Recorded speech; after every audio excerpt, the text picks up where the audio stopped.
Our starting point is the latest UN Security Council measures targeting North Korea. The bright spark is that it was unanimously adopted. Some disappointment stems from the fact that this revised version is not as impactful as the original drafted by Washington, which included a total ban on oil shipments to the regime. Lee Ji-won has our top story.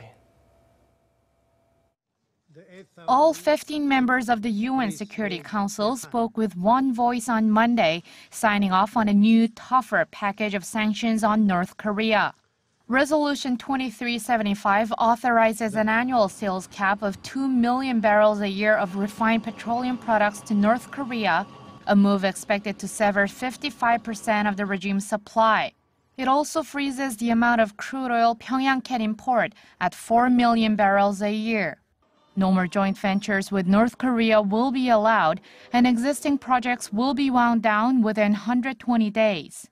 All textile exports will be stopped, and countries will be prohibited from authorizing new work permits for North Korean workers, sealing off a major source of hard currency for the regime. However, there's no complete ban on oil imports and no freeze on the international assets held by leader Kim Jong-un and other senior figures within the leadership. The Trump administration had those in the initial stage of the draft resolution, but had to water it down to appease the regime's closest allies, China and Russia. Still, it is the toughest UN resolution to date, and the international community is hoping to see results this time, unlike previous resolutions that failed to rein in the North's nuclear and missile programs. Today, the Security Council has acted in a different way. We are done trying to prod the regime to do the right thing. We are now acting to stop it from having the ability to continue doing the wrong thing.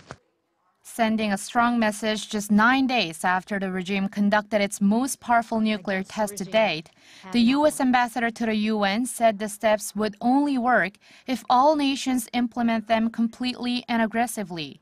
However, questions remain as to whether this latest resolution, already the 9th of its kind on the regime, will be enough to force North Korea back to table for talks, the objective of the resolution in the first place. Lee Ji-won, Arirang News.